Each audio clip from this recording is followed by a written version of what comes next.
Hi hi hi అండి. ఈరోజు వంట చూపిద్దామంటే స్టార్టింగ్ నుంచి కుదరలేదు. సో కూరలు కూడా ఇంట్లో ఎక్కువ లేవు. ముందైతే టమాటా పచ్చడి చేసేద్దామని చెప్పి కొత్తిమీర టమాటా పచ్చడి చేస్తున్నా. అలానే గోరుచిక్కుడు ఉంటే ఉడకబెట్టుకున్నాను. అలానే కొత్తిమీర కరివేపాకు అన్నింటిలో కావాలి కదా, అది రెడీ చేసుకున్నా. ఇంకో దాంట్లోనేమో మిక్సీలో ఉల్లిపాయ కారం చేసుకున్నా. ఇవన్నీ దేనికి ఏంటని అన్నీ అయితే క్లియర్గా చూపిస్తా. చారుల కోసం కూడా ఇవి కూడా కోసి ఉంచుకున్నాను. అలానే కీర కోసుకున్నాను, ఎగ్ ఉడకబెట్టించుకున్నాను, అన్నీ రెడీ చేసుకున్నానండి. ఒక పక్కన అది, ఒక పక్కన ఇది, ఒక పక్కన హౌస్ టికెట్స్, ఒక పక్కన మగ్గం వర్క్స్ అన్నీ చూసుకోవాల్సి వస్తుంది. సో అందుకని నిన్న కొంచెం చేతి కింద ఉంటుందని ఒక అమ్మాయిని అయితే పెట్టుకున్నాం. మరి ఎలా చేస్తే చూడాలి. నిన్నటి పచ్చడి కూడా కొంచెం ఉంది, పక్కన పెట్టాను. పొద్దునైతే దద్దోజనం చేశాను అనమాట, అది అలానే ఉంది. సో ఇదేంటి అనుకున్నారో, దద్దోజనం వేసి సొంటి పొడి అండి, కొంచెం జల్లెడ పట్టాలి. ఒకసారి ఎండలో పెడదామని పెడుతున్నా. ఒక పొయ్యి మీద అయితే టమాటా పచ్చడి కొత్తిమీర ఎక్కువ వేసి చేస్తున్నాను అనమాట. కొత్తిమీర ఎక్కువ ఉంది, టమాటాలు కొంచెం ఉన్నాయి. సో బాండీ అయితే పెట్టేశాను. గోరుచిక్కులు ఉడకబెట్టించుకున్నా కదా, ఉల్లిపాయ కారం కూడా నూరించుకున్నా కదా. సో ఆ ఉల్లిపాయ కారాన్ని ఈ విధంగా అయితే కొంచెం తాలింపు వేస్తానండి. చాయమినపప్పు, పచ్చెనపప్పు అవేమీ వేయను. ఆవాలు, జీలకర్ర, కొంచెం కరివేపాకు వేసేసి ఆ ఉల్లిపాయ కారం వేసేసుకుంటానండి, అంతే. మా ఇంటి పక్కన ఏదో బిల్డింగ్ కడుతున్నారండి. అబ్బబ్బా ఒకటే సౌండ్లు అండి బాబోయ్, తలకాయ నొప్పి వచ్చేస్తుంది ఫోన్ మాట్లాడాలన్నా. సో ఉల్లిపాయ కారం అయితే మంచిగా యాగనియాలండి, బాగా ఎగితేనే బాగుంటుంది. ఇంకో పొయ్యి మీద అయితే చారు పెట్టేస్తున్నాను. అన్నీ రెడీ చేసుకున్నా కదా. సో వాటర్ అయితే పోసుకుంటున్నాను. ఇంగు వేసాక వాటర్ పోసుకుంటా చాలు. ఉల్లిపాయ కారం ఇంకా చాలా యాగాలండి. అవసరమైతే కొంచెం నూనె కూడా వేసుకున్నాము. అక్కర్లేకపోతే అలా కలుపుతాము. టమాటా పచ్చడి కూడా చల్లారింది, మిక్సీ జార్లో అయితే వేసేస్తున్నాను.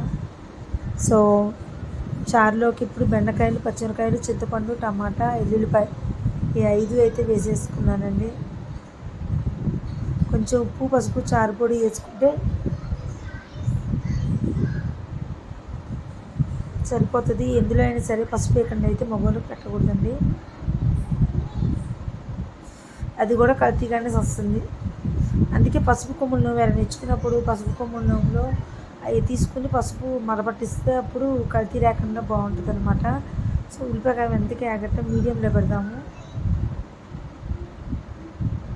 కొంచెం మరీ పెద్దది కాకుండా మరీ చిన్నది కాకుండా మీడియంలో పెడితే సరిపోతుంది. పచ్చడి అయితే గిన్నెలో తీసేసుకుని మూత పెట్టేస్తున్నానండి.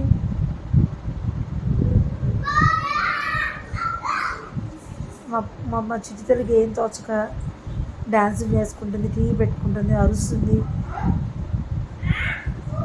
సో చారుపొడి అండి, చారుపొడి ఎంత వేసి ఎంత మసిలితే ఆ ధనియాలు అన్నీ కలుస్తాయి కదండి దీంట్లో, అది జీలకర్ర అన్నీ కలుస్తాయి కదా, హెల్త్కి చాలా మంచిదండి మసిలితే.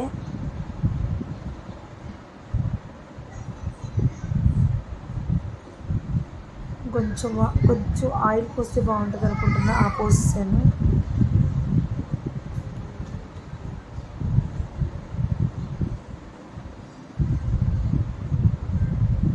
ఇది పచ్చివాసన పోవాలండి, బాగా ఏగాలి.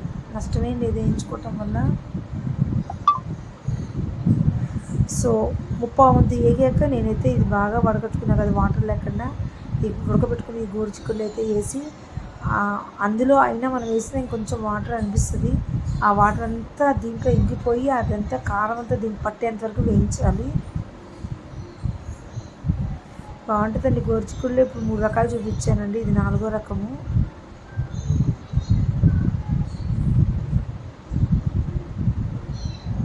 రసం కూడా మసిలిపోయింది, కాసేపు మసిలితే బాగుంటుంది. కస్టమర్లు ఎవరో వచ్చారండి, అటు వెళ్ళొస్తాను. వెళ్ళొచ్చాక ఇదిగోండి ఇప్పుడు బెల్లం ముక్క అయితే వేసాను. ఇంకో పొయ్యి మీద అయితే ఇది ఇంకా వేగాలండి, ఇంకా దగ్గరికి వస్తే బాగుంటుంది. వీటన్నిటిలోకి ఉత్తపప్పు కావాలని కొంచెం ఉత్తపప్పు వేసాను అనమాట, టమాటా పచ్చడి చారులోకి. ఇంకా 4 పచ్చిమిరకాయలు, 2 టమాటాలు తెప్పితే ఫ్రిడ్జ్ ఖాళీ. ఆ బెండకాయలు కూడా అయిపోయినాయి. ఇంతేనండి. నచ్చితే లైక్ చేయండి, షేర్ చేయండి, సబ్స్క్రైబ్ చేయండి మర్చిపోకండి. బాయ్ అండి.